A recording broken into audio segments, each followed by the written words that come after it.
had and you enjoyed this morning. I am very, very, very happy to be here hosting amazing alumni makers, although technically you are alumni. These are people who have now gone on to work. They're going to introduce themselves one by one. I'm then going to field questions, so prepare your questions. Is there going to be a floating mic? There's going to have to be a floating mic. So one of these mics will come out to you to ask a question. There'll also be questions coming online. And if no one has any questions, I have some prepped as well. So go ahead. Do you want me to go off about me, or do you want me just to... Oh, yeah. So this is your bit. You get to talk about you for a few minutes. Don't worry. Lovely. I'll talk this. Hi, everyone. My name's Anish. You can kind of see. I joined Makers back in April 2022, so last year, and I graduated in the end of July. Before that, I used to work in retail, and before that, I used to be an accountant, which I dropped out of, and I also dropped out of secondary school, so a lot of dropping out. I didn't drop out of Makers though, thankfully, but I basically, went to secondary school, dropped out of that, studied accountancy for about a year and a half, dropped out of that as well, and then I joined a retail store, so I joined Apple Retail for 4 years, and I ended up leaving in March 2022 to approach Makers for the April 2022 cohort, and then went from there and had a great time, amazing time. I used to work study in the Commercial Street one, so maybe a couple of us might know of the Commercial Street one office compared to Zetland. This place is lovely, by the way. And from there on, went from Makers to job hunting, applying, which I'm sure you guys are all in now. It's a tough one, tough gig, but 100% it's doable. I fell asleep in Makers twice. I'm putting it out there right now. So if I can do it, anyone can. I'm just not even joking. So yeah, I went from there. I went from applying to jobs to getting 3 separate offers from 3 different companies in the space of about 3 months. And now I work for a company called Stereo Creative. We're like a tiny little agency, just maybe 5 minutes down the road, which make really cool digital products. And I work on the dev team, where our dev team consists of 3 people, me and 2 managers. So yeah, it's an amazing opportunity for me to learn and grow. And that's been 10 months in the making. And I don't think I have much else to say, so I'm going to hand the mic over to Joe. Thanks very much. So there'll be quite a lot of you that know me already because I'm quite obnoxious going across Slack and everywhere I can. Some of you have said hello back, and I've met you, and it's lovely. I guess, so where I was thinking, I sit here and tell my story of why we got into tech, I kind of thought, well, that you've all had the same sort of journeys for different reasons, but we're at that place where we're all now looking for a job, and we go, right, that's what I want to know about. What are you doing to get to that bit? And so for me, it's if I tell you my journey in terms of context of why I did things, might help with why I've chosen the job that I've got now and kind of how that may or may not help you. So I was a teacher for 13 years. I worked my way up in that job, got into sort of managerial positions, and thought this is going to be it. And I was explaining to someone I work with the other day, I said, why such a career change? Why move to tech? And I said, well, it's a bit like the Wizard of Oz. He said, you've got Dorothy, goes all the way and realises actually at the end of the story, it's just this man behind a bloody curtain that doesn't know what's going on. and that was the letdown for me. I got there going, right, so here I was. I've got all of this, people we're all sitting here, you've all been told, and you get that knocking feeling, people say, but you've got loads of transferable skills, and you're sitting there going, it doesn't feel like it though. I'm trying to get that across, and that's for me was the bit I didn't want to do. I thought, right, to move into tech was tough, to do this transition was tough, because I thought it's taken me 13 years to get to the top. I have no network outside of teaching. It sounds horrible to say, but I'm sorry, Sandra Pablo, fellow teacher over there, Juliana here, but it's useless to me. You're not going to get me a job in tech. I can't get anywhere with that. So I knew that I was going to start again as if I was 21, straight out of uni, but without a CS degree. So it's been quite a big deal for me. But this then leads into what my choices were with a job. I talked to quite a lot of my careers coach here, Candida, and it was interesting because I was able to talk with her a lot and say, on paper, I'm the guy that's doing all of these videos, I'm reaching out and doing all of these things, and it's like, oh, but he's going to get a job quick and go and do this. And you're like, no, I got rejected pretty quickly by so many other people as well. Really tough to take. You think like 20 applications, and within 2 weeks, like, 20 rejections. And you're like going, what on earth do I need to do? Like, what am I doing wrong?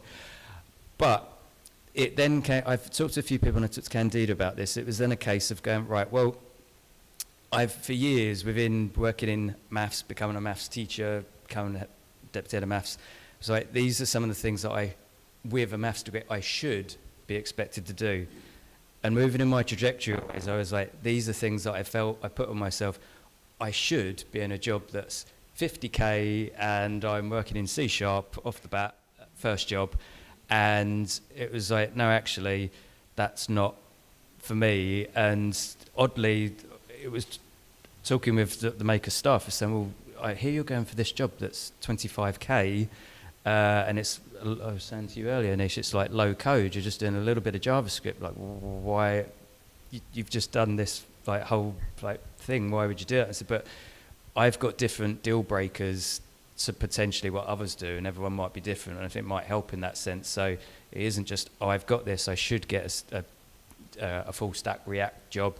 It was rather, I had talked to people, and there were, I'm going to be honest, there was a little bit of arrogance. I was like, if I can do all this, if I've been a leader in this, well, they don't want me. Clearly, they're not looking for the skill sets that I've got.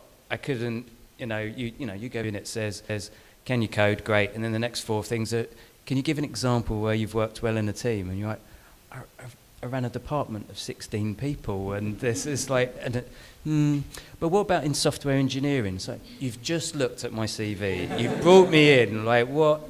I don't understand. So you clearly don't want me. I'm not ticking a box. And that's when the company I'm at was Cycler, where I had basically done, you can imagine, you've seen how I am on Slack and LinkedIn, my due diligence, going through absolutely snooping every last member of their office and staff and everyone I knew. And what I saw was that, yes, there were some people with CS backgrounds, but there was also lots of other people that didn't have those. They'd come from working in like music and sort of wide range of things like that. So, and then I saw that they'd been there a year, maybe 2 years, and had got promotions and moved around in the company. And I suddenly started thinking, okay, these seem like people that would be interested in my skills. And that, for me, was the sort of mind shift. I kept doing the usual, going, oh, I've applied to the hugest companies, and they've all said no. My wife works at Bloomberg, and I've seen the people that go through there, and it's, I'm thinking, am I really thinking I'm going to beat someone with an Oxbridge background with a CS degree that's, done X, Y, Z? I am not that on paper. But if they're not looking for me, they're not the people for me. And so that was when I went into interview. It was quite nice, because by the 3rd interview, I realised, I did mention this to people that came on Tuesday to the networking event we do. So it was the fact they said to me, it's like, great, so yeah, because with your teaching, like we could really work well together and we're trying to build up our training as we're scaling. And I was like, this is going well. He said we, like that's a good sign, and that's effectively where I am now. Don't get me wrong, I've got there and they've slapped me on the wrist. We do need you to code a bit as well, but it's still that thing where I've got in a place where, yeah, I'm on a lower salary and I'm not the poster of right up there, but I can actually see, I go in each day, there's, I have technically unlimited holiday. I mean, today, the fact that I'm here, I could just say, can I have today off? Boom, 2 minutes. It was, yep, sure. Special circumstances, great. And you're like, that's amazing. Like, my teaching job, I could not do that, ever. I was ill Monday, Tuesday, you might still hear it in my throat, and I just pinged, said, I'm out. And I was having sort of flashbacks to as a teacher, where you'll get this, where you had to go, oh, my life used to be, if I felt slightly ill the night before, I had to write cover work for every single lesson I had the next day. And you're like, if I am lying on the floor sick, I do not want to have to do it. And you used to have to phone in every day to make sure you spoke to a person to say whether or not that they would let you stay home or not. And you're like, this place is great for that. It's just a whole different lifestyle. So I have a tendency to keep going on. So if I try and cut myself there, it was really the fact, I think, when I think of what benefit I could give to you, is the fact of me making decisions to go, hey, I'm never saying don't aim high, but at the same time think, when I've been building these networks, I've met people who, did you say how many jobs did you change at the start? Yeah, like, was it 3? You just said a moment ago, yeah. 3, yeah. Sorry, you made me realise, I didn't realise. Yeah, so I'm like, bang, bang, bang, right, and then moving on to what you want. So I think that's what I'm looking at, is I'm starting out was holding up for the one, and now realising I'm doing all right, but that was, I think, the benefit I can give to you. But yeah, and from one teacher to another. Hello, everybody. My name is Juliana. I'm from the December 22 cohort, graduated in March, and I'm Brazilian. I've been living in London for 10 years, and this is my second career change. So in Brazil, I used to be a teacher, like Joe, but with background in fine arts and animation, and did a master's in education. I had the whole life there, like, yeah, I know what I'm going, and everything's settled until my mom moved to London to learn English, and I came to visit her, and I said, okay, I want to live here as well. So changed careers to HR, and I worked for 7 years at the Brazilian embassy here in London with visa and immigration. Then I joined a tech company, an e-commerce platform company, and working as a chief of staff, taking care of 6 offices in Europe.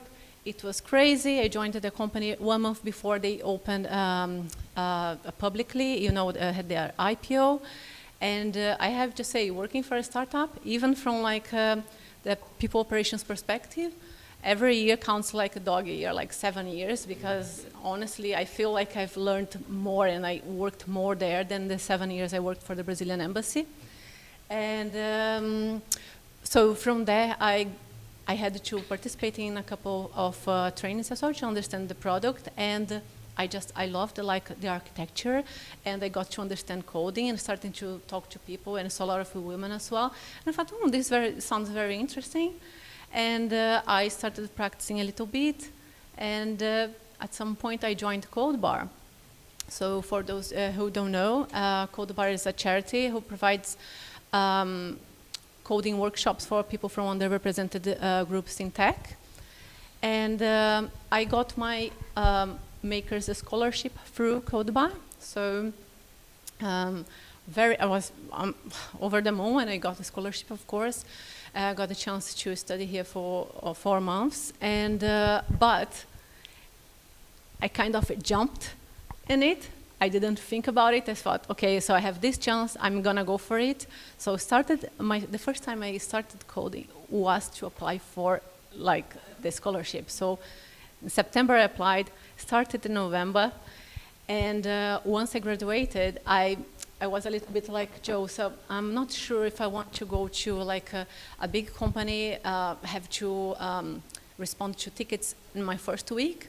I spoke to one of my friends who got a job recently as well. He said, oh yeah, my onboarding was like 30 minutes. By the end of the day, I had solved a ticket already. I said, no way, that's the type of thing I don't want to do, at least on my first job.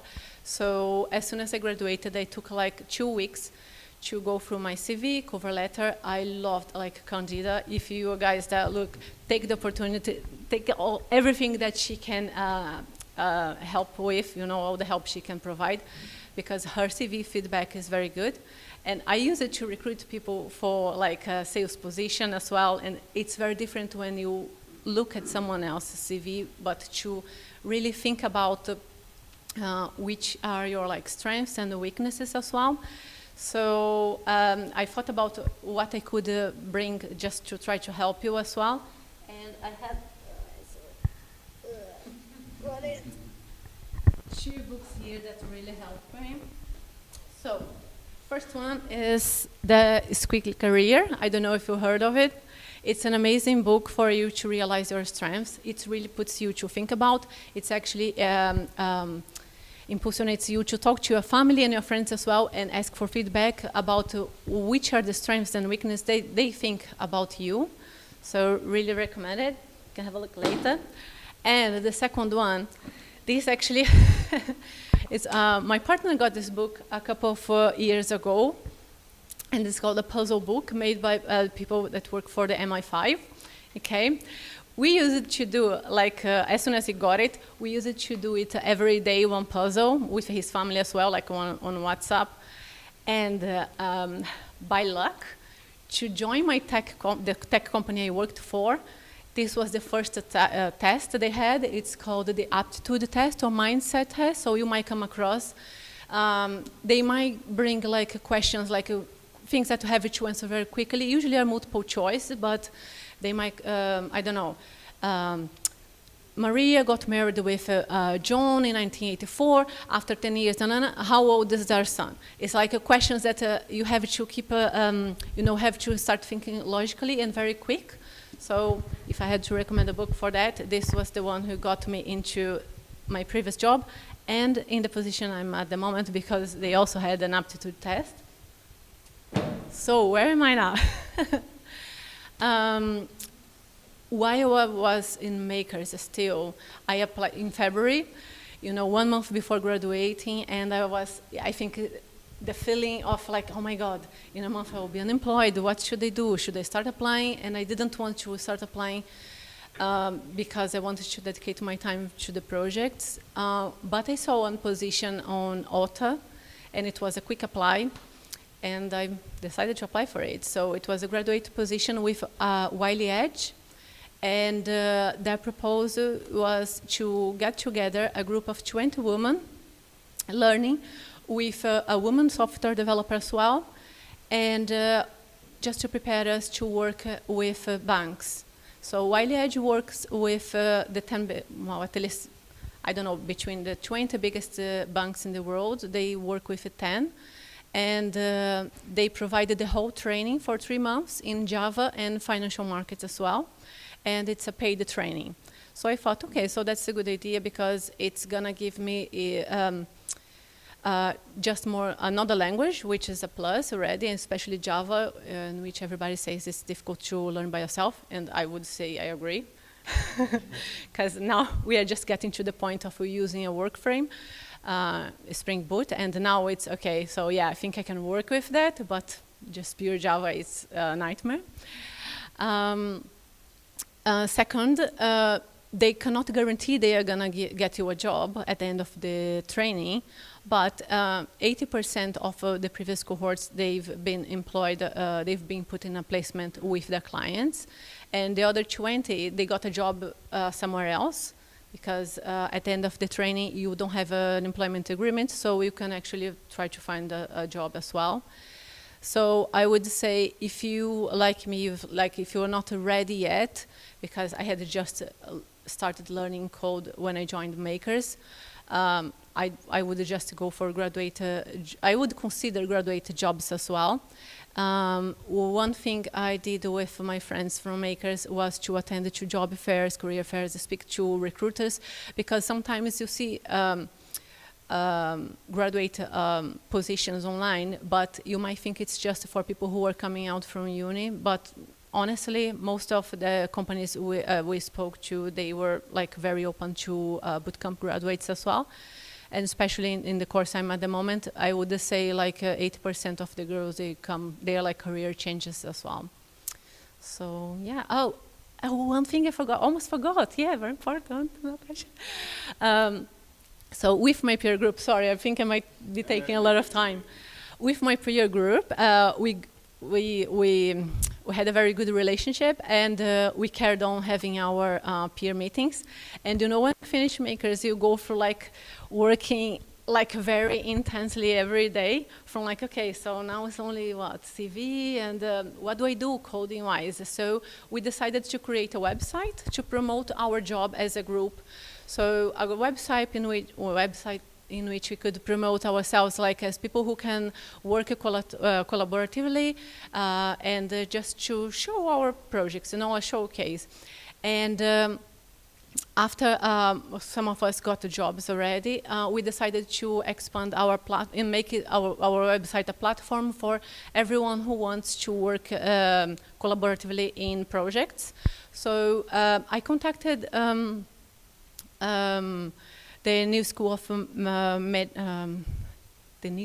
of I don't know, I forgot the name, but I contacted this college that they teach, it's a new approach to nutritional therapy, and asked if they would be interested in us like building like a project that analyzes, a website that could analyze and provide a report for one of their tests.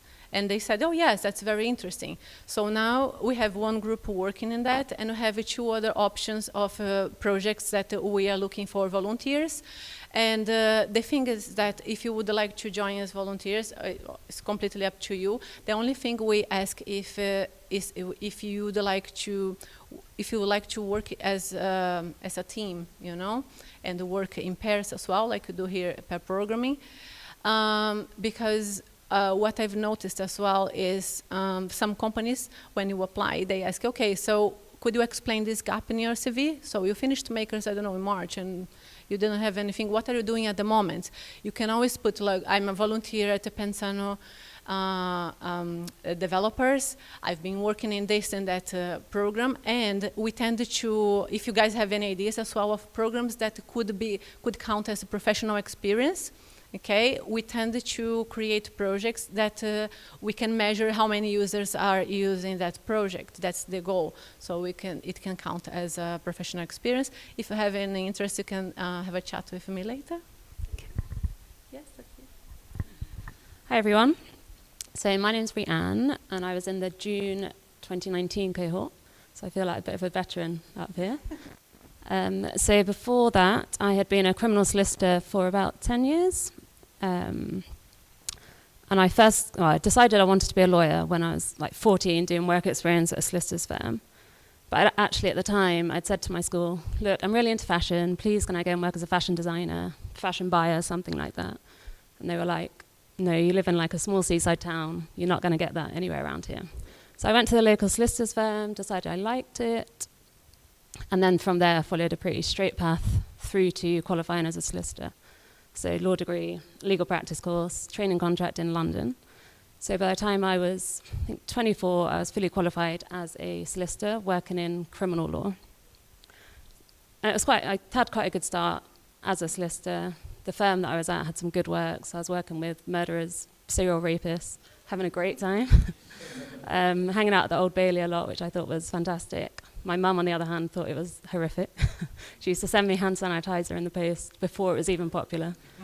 So yeah, I did that for quite a while. But then the problem with working in criminal defence is that you're beholden to government spending. So whatever they decide should be the going rate for criminal work, which is not very much.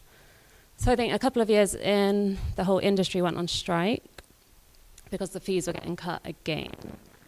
The whole criminal justice system shambles. The backlog for cases was miles long. The conditions were terrible. I was having to go out to the police station at like 2 o'clock in the morning, which wasn't great. So I eventually moved to private practice, which is representing clients who are basically paying for themselves. So you don't really get the juicy cases anymore. And it was a bit more boring, but more sustainable, I guess. And I did get to work on some good public law cases at that firm. So I worked on like the Hillsborough inquiry, the Grenfell inquiry. I worked on a case to do with the Leave campaign off the back of Brexit, which was very controversial. And then I decided to leave. I basically couldn't face the thought of doing it for another 40 years or so. Didn't really see where I was headed at my current firm. Tried to maybe move into a different area of law. Had a few interviews, but didn't really go anywhere. So I was trying to come up with something that I could do instead. Did a lot of online like compatibility tests for careers. And then meanwhile, my partner had done Makers, I think maybe 3 years before. So by that point, he'd had a great time at Makers, got a good job with a friend of his from his cohort after that. They both really loved it. So I think I was heavily influenced in my decision by what he'd done already. So I bit the bullet, quit my job, applied to Makers, and then obviously finished that in September 2019. And I think it was a bit of a different market at the time. So the tech market was a bit better. There were fewer boot camps. Obviously, it was pre-COVID. So I was quite lucky in my job hunt. I had one interview lined up through the hiring partners. And then also my partner's friend at the time worked at Gusto, which is the food box delivery company. So I spoke to him, and luckily they were hiring for junior engineers at the time. So I had an interview there, which was quite interesting. They were trialing a new scheme where there's me and another girl, and we were both applying for a junior job, and they had us pairing together as our technical interview. So they promised it wasn't a competition, that there's space for both of us if we were good enough, and we did both get a job through that. And so I'd started that job within 4 weeks of finishing here, which was a bit terrifying because I still had no idea what I was doing. Still don't really, but hey. So I started there, and they were really supportive. I had a great team that was willing to pair with me all the time, and then ended up staying there 2.5 years. So in that time, I had 2 promotions, which meant by that point I was a mid-level engineer. And I really enjoyed it there. But then I thought it was maybe time to move on, maybe go for a bigger challenge, bigger salary. So I replied to a few recruiters that had messaged me on LinkedIn, set up another round of interviews. This was last summer now. And I think I ended up booking in 5 or 6 different companies I was going to interview at, which ended up being too much, so don't do that. At least don't do it all at the same time. Take it one by one. Because each process takes 2-3 weeks because they're just desperate to try and get you in before you go somewhere else.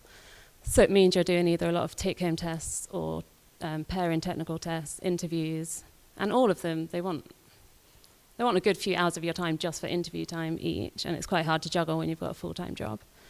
So I ended up interviewing with Depop, which is a fashion resale company, and a couple of others. But then Depop offered me a job, so I accepted that and dropped out of the rest of the processes.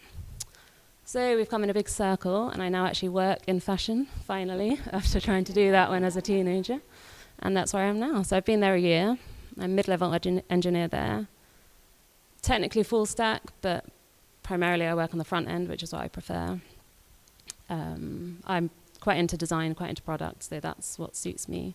I'm a web engineer, so I don't get involved in the app. In fact, I've done that both Gusto and Depop. Being a web engineer on a product that's primarily app-based, I think something stupid like 80-90% of our users use the app. So we just kind of take the dregs and keep the website ticking over for the other 10%. So yeah, that's me. Fantastic. Thank you, everybody. No, keep hold of that. Let's have a nice round of applause for everybody. Thank you very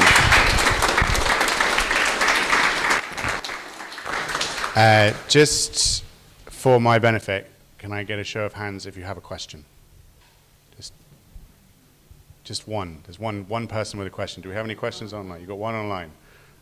Okay, good. Let's start with online then. And this is now the roaming microphone. Yeah. So the recording's not going to hear you. Okay.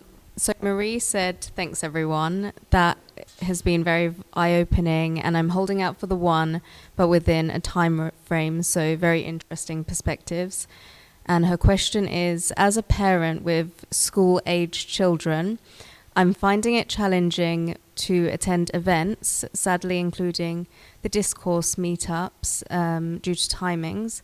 And I worry about the effect this might have on my story when compared to those who are actively attending events and workshops.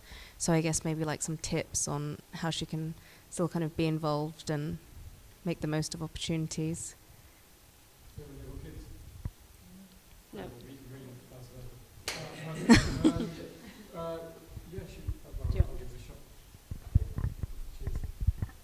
Cool. So it sounds like the question is to do with time management more than anything else. Like, how can you manage your time with kids? It's a tough question to ask or to answer, I suppose, because I don't have any kids. But one thing that when I got hired, one thing that really helped me was going to these events going to coding meetups. But if you can't go there physically, there are of course these virtual ones which you can attend as well. And there's a really good website called Guild, GUILD.host, and they host loads of different coding meetups to which you can apply to and you can join online. They are really handy. I code in a framework called Svelte most of the time, so they have loads of Svelte ones, those are React ones, and I'm sure practically all of us here have done React at our time at Makers, more or less. So that is probably a really good opportunity to start. And also what you're doing right now, I know you're not here and I'm looking around, but I'm trying to look at you. The fact that you're already on call right now shows that you're showing the right behaviors. You're eager to learn, you're ready, you want to job hunt. If you didn't care about it too much, you wouldn't be here. So the fact that you're here right now, you should pat yourself on the back for that. Firstly, I can't imagine how tough it must be to look after children, do Makers, study, job hunt, help them, feed them, take them to school, that sort of stuff. So yeah, I can only commend you for managing your time as good as you have now. And my advice probably just be to try and attend as many online events. If you can't go in person, try online and use that time that you, I mean, yeah, it's tough because I'm not a parent, but try and use whatever spare time you have to job hunt, apply, keep a list of the jobs you've applied to, and yeah, just try and look for all the events. But yeah, really, really well done. I think the name was Maria, right? Was it? Yeah, Marie. Well done to you, Marie. Like it's a tough gig. I can imagine looking after children, studying, learning, job hunting. Sounds like you're doing really well. So good on you. Yeah, I'm not on the panel or anything. I do have something to say about that. So my last career was at Lush. I used to be a recruiter, and before that I was very disabled with epilepsy. And I couldn't work consistently, at least. And the best advice I ever got was that if you can justify your gaps in your CV, or you can justify anything that distracts you from what you feel like you should be doing, if you can justify that to yourself morally and keep track of your journey, then that's good enough for recruiters. Because life throws all sorts of things in the way, like whether, I'm not saying it's in the way. Children are a beautiful thing. My wife's but if you can justify that to yourself and keep track of that journey, when you tell recruiters they're human as well, and that'll make complete sense. So if there are those gaps and you need to prioritize that, that's a good thing. And I got the job I was aiming for by having that conversation. So, but not in tech yet. I'm not on the panel either, but just for context, those of you that don't know me, I've been working at Makers for 9 years. I have seen people in your situation probably on the scale of multiple thousands. So that's where this answer is coming from. Specifically about how does it change my story? Well, the point is that whatever is your story, and this is kind of summarizing your point here, is like whatever is your story is your story. If your story is I have children, I can't go to events, that is your story, and that's also the strength, right? That is your strength. But also a little plug that if you go to the Pusher YouTube channel, they have a thing called Pusher Sessions, where they record the talks that happen at tech meetups, and they will now be recording talks that happen at tech meetups at Makers. And so if you're going to a tech meetup and you're going there because you want to learn stuff, but it's going at the wrong time, you can now actually watch those talks on Pusher. They've been doing that for like 10 years, so there's loads of them on there. There was a question. Marie also said, so true, much appreciated. Congratulations, Marie. We had your question was first. So. Firstly, thanks for your stories. Actually, they're really sort of passionate and insightful, so thanks for that. I just graduated, 3 weeks ago now, most of us. I suppose I'm going to mention this word, and that a few of you touched upon it. That was rejection. Coping mechanisms to handle rejection and stay motivated in the job hunt. Any insightfulness would be great there. So. Oh, sorry, that was the wrong mark.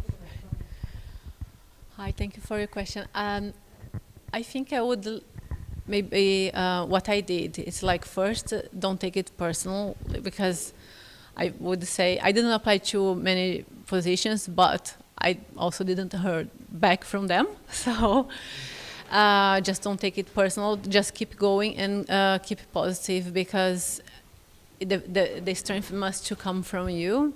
You know, you might hear, like, I don't know, your partner, your friend, or someone saying, "Oh, but stop doing these projects and keep applying." I say, "Yeah, but the projects are keeping me going, you know, like just to keep coding with my friends." Actually, it was the strength giving me the energy to apply for the positions.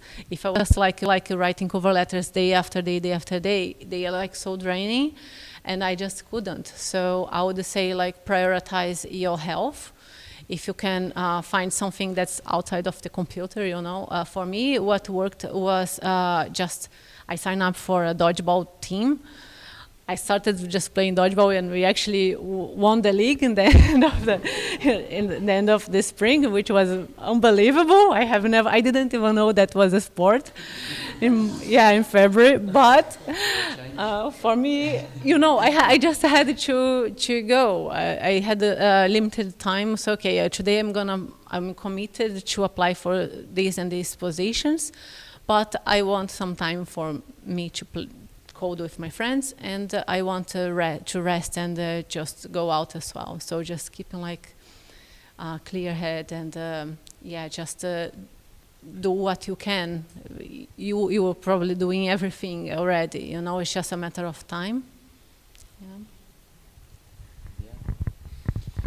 For me, it's this thing of mindset sometimes, and I use that word rejection because it's that thing where you go, it hit me a lot. You're thinking, what do I do? And it's just, I think it's the fact that, I mean, I don't actually know what is the best way to be told we don't want you. I don't know if there is a nice way to do it. So it's that, you know, like you said, I got a rejection letter that came through a month ago. So it was 3 months after.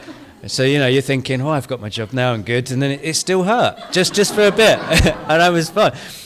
But it was still that mindset of having, when I was in my position as a sort of deputy head of department, I was on the hiring sort of team with people, and you get to a stage where it isn't personal, and it's that thing where you're looking at it. It's so difficult because you say it, and it's easier to say than to feel, because as I say, I think it's about minimising how long you feel bad for, rather than thinking, hey, yeah, I'm fine. Like, you know, I don't think that's possible, but it's knowing, having been the other side of the hiring process. And I think if you've been doing that, so Josh in the front here, it's like you're going, right, I've got thousands, right? How do I, at the end, because you look at it as like, oh no, they've got this like job description, no, we need this exact person and this. And in reality, they're going, oh, Dave left last week and we've got to fill a spot for him, but Dave was really good at this and this. And I realised that people go, all right, we need to fill out a job description. What did we do last time? Right, we've got that. And so you're like, really, the job you're applying for isn't what you're seeing there on paper precisely. They've got in mind, well, we want someone like the person that just left, really, or slightly better.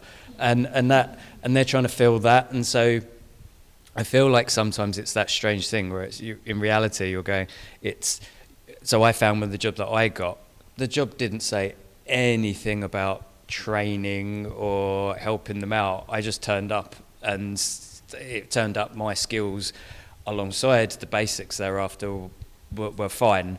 But for so many others, and it's something you have to take, that I can't please everyone. Others, I give you an example. I applied years back for a QA role with the BBC, and I just sat there and I was thinking, actually, it feels as if my skill set is going against my application here. I thought it was a good thing. I felt like I was trying to hide it almost, and then that put me off. And so, but then go, no, these people I put forward, and that was who they were after. So I guess it's what I'm trying to say is that thing of going, you don't know what this very sort of minuscule look of person they're after is, and it's only when you turn up or they catch that one odd thing in your, you know, CV that they'll know that's you're the one. And so that I think it helps. It's not going to, as I said, doesn't get rid of it. Even when I had my job and I got the rejection, still hurt. But you know, I think it helps a bit. But yeah. Cheers. Yeah. First, sorry, what was your name? I forgot. Chris, I completely understand what you mean. Like, rejection is really tough, just generally in life, and in makers as well. It's not any easier, especially, you know, if you pay like $8,000 to go on this course, or 8.5, whatever. You want to make the most out of it. Or if you invest 3 or 4 months of your time, you want to make sure you get something out of it, which is what you want to do, which is build a career in software engineering. One thing you mentioned was that you found it a little bit tough to say motivated, right? Is that correct? Am I correct saying that? Yeah. Well, yeah. I mean, I'm just worried that I'll get 5, say, rejection letters from company. I'll be like, you know, I gave it my best shot. Yeah. You know, and then sort of like lose motivation. Yeah, I completely, I get what you mean. And motivation is it's tough to hold on to it. And one thing that I had recently learned when I was job hunting was motivation only lasts so long, but discipline can last a lot longer if you stay disciplined to having some habits that you can make every day. For example, when I was job hunting, I would structure my day so I would wake up at a certain amount of time, go to the gym, eat, breakfast, shower, whatever. And from 9 o'clock, I would code side projects till 1 till 2 I'd eat, and then from 2 till like 10 p.m. Don't do that, not healthy. I would apply for jobs. So when I did that, it almost became a matter of habits and obsession to firstly make what I've spent 4 months doing work, and also to get a job. And I applied to over 180 jobs, and I got rejected from 150 plus. It's the way it is, but it's just a matter of discipline, mate, and just keep your head down, keep cracking on, you'll get it.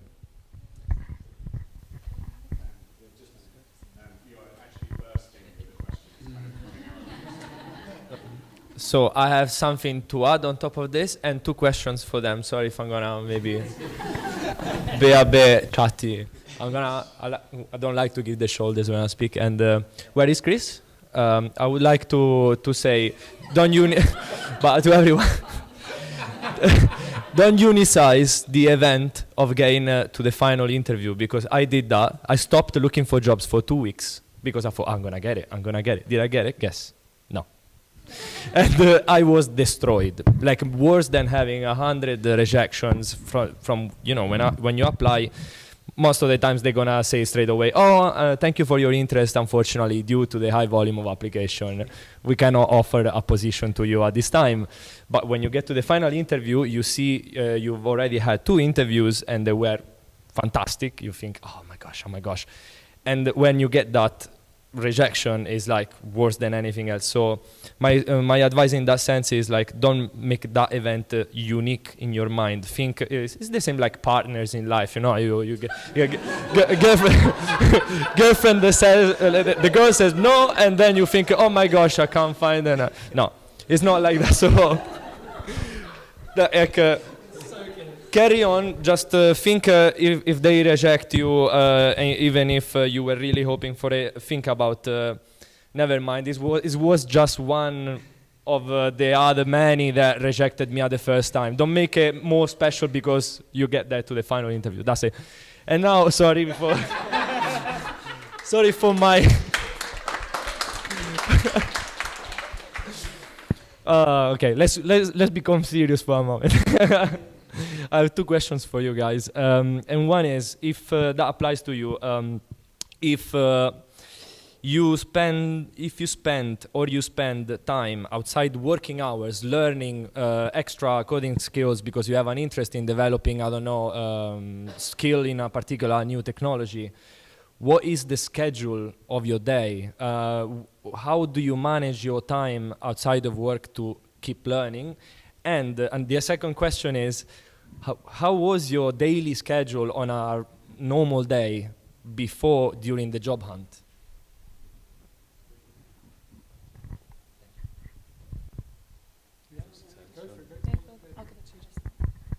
I haven't done it for 4 years, so I don't think I'm the right person.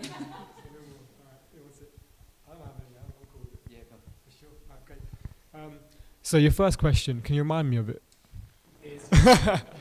Sorry. If during your job you use extra time outside working hours to keep learning, how do you do that? What's your schedule? Got you. Well, so my working hours are 9:30 till 6. It takes me an hour to get home, so 7 I'll eat, so 7 till 8 I'm eating, chilling whenever. Unfortunately, I can be a bit of a workaholic, So I like to go home. I like to have books open. I'm reading whilst I'm eating. So one thing I like to do is when I eat like dinner, I'll have a book about, at the moment, GraphQL open. I'm just reading it, flipping pages through. I try and understand it. Over the weekend, obviously, it's a big opportunity. I tend to go to bed at 10 because I'm an old man. So I would sort of go to bed really early, wake up really early, and then over the weekend, that's my opportunity to really make the most out of the time that I have. And of course, I go out, socialize, that sort of stuff. So I try to find times in the morning, more or less, when I know my mind is active and I'm ready to attempt to learn new things. And also side projects is also a lot of fun. When you're in development, you get a much more stronger understanding of what works and what doesn't when you're coding. And for example, right now I'm building a single page application in my own time for cancer research, because I'm doing a marathon with them in September. So I want to try and make like a page that links to a fundraiser so then people can donate. So that is an example of me outside of work learning a different framework, learning I suppose just how to like UX and UI design as well, different things, and it allows me to learn, have fun, enjoy it, go to work, talk to my managers and be like, I'm doing this, how can you help me, or whatever. And they'll always, well, if they're a good manager, they'll always help you. And luckily I have two great managers. So that's, I suppose, an answer to your first question. Does that make sense? Yeah, amazing. And your second question was about... During the job hunt, before you actually found the first job, what was your schedule like day to day? How did you organize your day? Yeah, my day, like I said, was just more in a sense of, so if you want to go like by time, weekdays, wake up at 6, go to gym at 6:30, come home at 7:30, eat breakfast, shower, whatever. Then 9 till 1, I'm doing side projects, coding, learning, YouTube tutorials, Travesty Media, that sort of stuff. He knows what it is. And then from 1 till 2, I'd eat, and then 2 till late, just be applying. And at that point, I was obsessed. So that was really my schedule. And one thing that I did, which really helps, and I can't stress it, is just make a spreadsheet and put every job you've applied for in there. Do it, because you can apply for jobs all you want. If you don't put it down somewhere, you're going to forget about it, unless I come back to you, great. But it also it shows you how much work you're doing to apply for jobs. Applying for, yeah. How much time did you spend on each job application on average? Well, it gets quicker over time, but I think I started off maybe like 40, 50 minutes overthinking my cover letter, thinking if my CV is correct, thinking if what I'm saying is correct, and like the where they talk about why are you good for this role and that sort of stuff. Once you continuously apply, you get better over time when it comes to writing cover letters and building your CV and maybe slightly tweaking it to what you're applying for. So it started off with 15 minutes, and then you start to think less and do more. And once you do that, you get obsessed and you just start applying, and then make a note of it. And that note of all your jobs that you've applied to just shows how well you're doing as a job hunter, and it allows you to give yourself a pat on the back, because one thing we miss in hunting is compassion to ourselves. It's really important to stay true to yourself, and also it helps you not lie about how many jobs you've applied for. It's so easy to be like, I've applied for 10 jobs today. No, you haven't. But the spreadsheet will tell you the truth, and that's a great way to realize that whether what you're doing is either good or there's room for opportunity. Does that make sense? Yeah. I'd like to ask a question specifically to Brianne. In your now long career, thinking back to the stuff that you learned at Makers, was there anything that you learned at Makers that it actually took you quite a while in work to realize how important it was to have learned that thing? Off the top of my head, I think it'd have to be testing.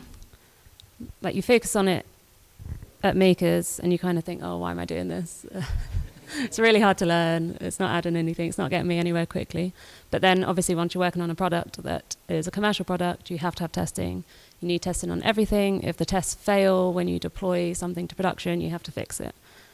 And while I was working at Gusto, I interviewed quite a lot of junior developers. And that was one thing that I really noticed, that Makers people came with that experience, other people didn't. So I think it was, one, quite important to know on the job, two, quite important to distinguish yourself in the hiring process. So yeah, I think that's the main thing. Thank you. And on that note, then, having interviewed juniors, is there particular advice you give to these people who hopefully will be having interviews soon? In terms of the interview, I think as hard as it is, just try and relax. When you're doing the technical interview, that's obviously one that people get the most nervous about. It's important to just keep talking. Like you get encouraged to do at Makers, you keep talking throughout it, even if it's going terribly wrong. The people that are interviewing you aren't going to care about that as long as you can talk about it, explain it, ask questions, engage with them. They don't want to just be sat there looking at someone that's struggling, getting redder in the face and not saying anything. So that's one thing. Also, I was thinking earlier as people were talking, at Gusto we offered both internships and a talent program. I'm not sure if they're doing it anymore because they've made redundancies since over the last year or so. But we had internships every summer, and off the back of those a lot of computer science students did them because they had to as part of their degree. But the people that were from boot camps that did them, they would quite often get offered a job at the end. So it might not seem like the obvious choice to apply for an internship once you've finished here, but they're paid, and it's a really good way of getting your foot in the door and leading to a job after that. So yeah, that'd be my tips. Thank you very much. Just because it'd be a different perspective of such, and it's something you'll recognise me as someone if you said, I think networking's a good idea. You go, yeah, okay, I know you feel that. But it wasn't something that I used to necessarily think was important. But then I watched more and more people on my wife's side. I was saying to Anish very quickly, I watched my wife transition from doing theatre management to work at Bloomberg as an agile coach within the engineering team there, and to see that transition and how it happened was not. She has technical excellence, but I don't want to say not, but it was the fact that she was attending meetups. She started being supportive to many other groups. And it triggered in my mind as I was hearing internships, because as you could imagine, if you think so many of you I've spoken to individually, there are so many people I've spoken to, and a lot that I've heard that have got jobs as well. I've gone in, Will on my course, so in my cohort, via an internship, and just recently in the last week saw him change his LinkedIn to say, yep, they've taken me on full. So if you take from that the idea, it's, I guess the phrase that gets used, I don't know if it's a nice thing or not, it's like saying better the devil you know. Every time someone's going to hire someone in the UK, you go, it's a risk, because there's not like the States where it's fire at will. Like, you're in for the long haul. Like, if they choose incorrectly, oh dear. And you've all worked with those people, you know them. So you don't want them, they don't want them. So I think that's it. Once they get to know you, that will happen. You go, well, how are they going to get to know me? And I guess that's where I see, I've seen so many of Juliana's things. I go, wow, where's she at now? A whole weekend and, what was it? Could I pass over? Like the whole weekend and the... Yeah, I was going to say, it's difficult when you are working or even studying from 9 to 6 or 9 to 5 every day, but just try to find the time. Like this weekend I went to a 24-hour hackathon and with Natasha.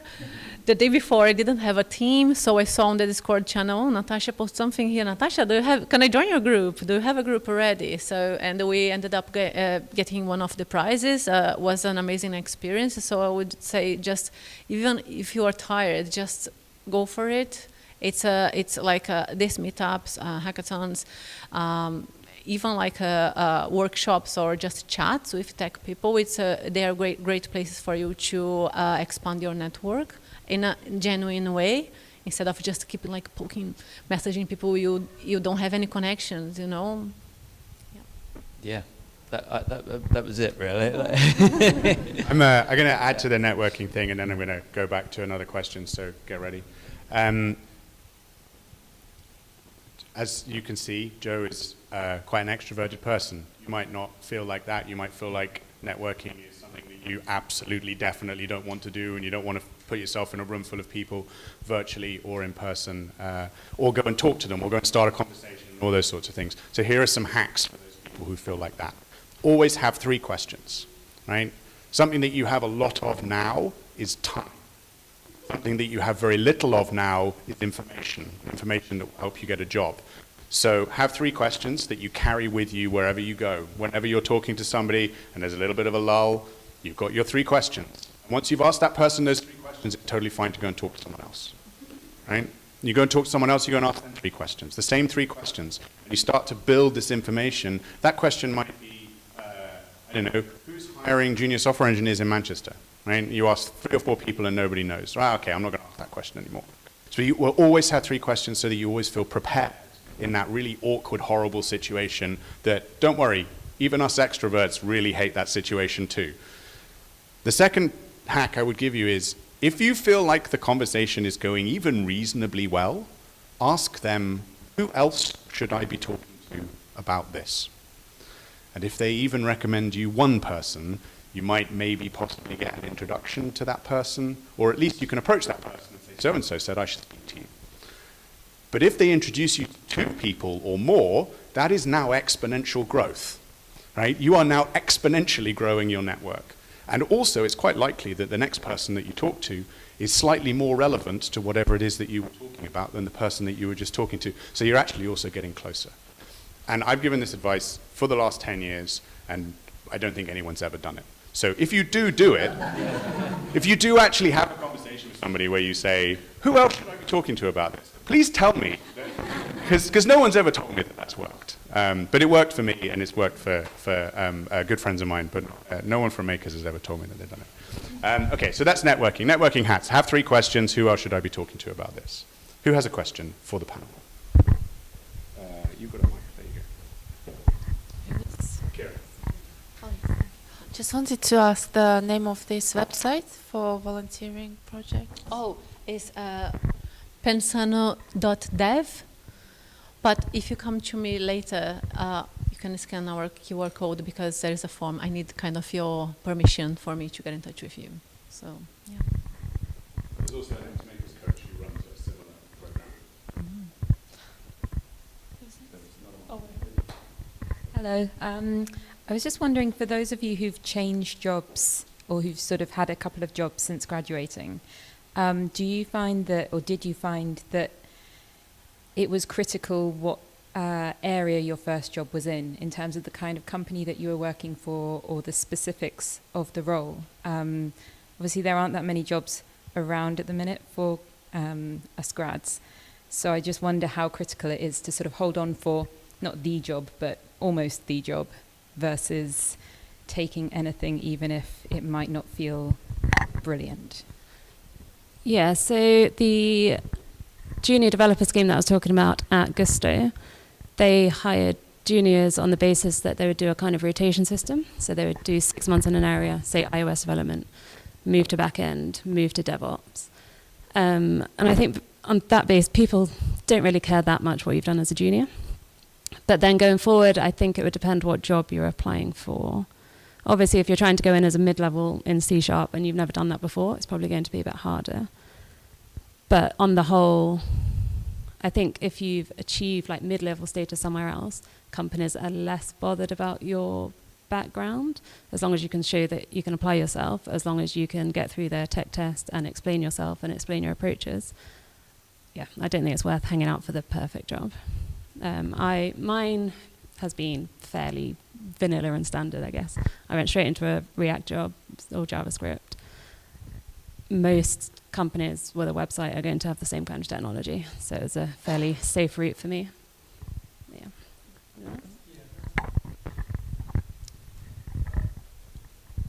Cool. Great question, by the way. Really good shout. I think that, so when I was applying, I had 3 offers, and then I accepted the one at Stereo. The reason I declined the other 2 was because they were positions that had been offered to me. Well, one was an engineering position I just didn't want because I didn't like the company. And the previous one was a position that was offered to me which was not what I wanted to do. It was a security engineering role, a junior security engineer. And it was to do with engineering still, but it wasn't software engineering per se. It was more to do with dealing with tickets and organizing tickets, and I'm still not entirely sure what that even means.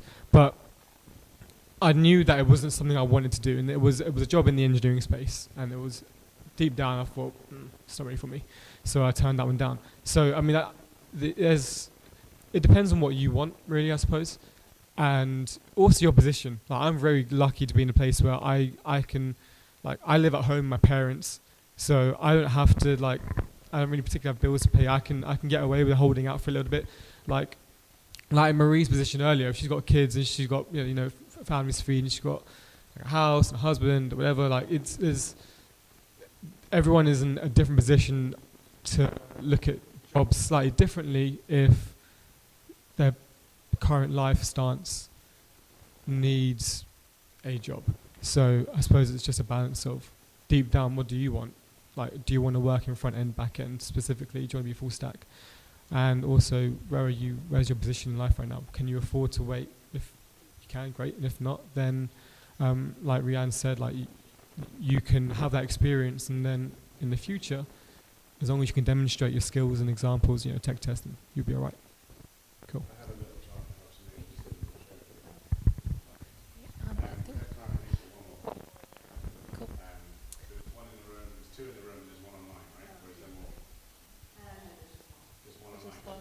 Yeah.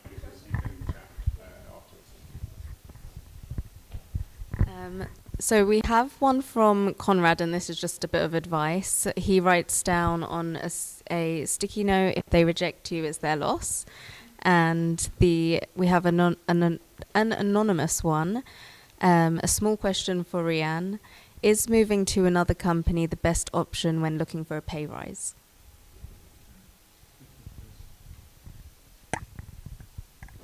So I've obviously only done the one move, but the simple answer would be yes. I think if I'd hung around at Gusto, I could have applied for another promotion, which would have put me at a high-level mid. And that was going to be harder to do, and you have to wait until the promotion schedule opens. Whereas if you move to another company, you can just say, right, I want to be at that position. And then you've got more power to negotiate your salary. So yeah, pretty much. And other people I've known that have, like my partner who's moved through a few jobs now, has always gone to a high salary. And he's never gone through an internal promotion process. He's always just applied for a high-level job at a different company and worked his way up that way. So yeah, it shouldn't be like that, but it is. There's also results from the alumni survey that we did last year, which I will reshare in Alumni Slack. That's all we've got time for this panel. We've run over time a little bit. I'm sorry, we also started a little bit late. Let's have a big round of applause for the panel.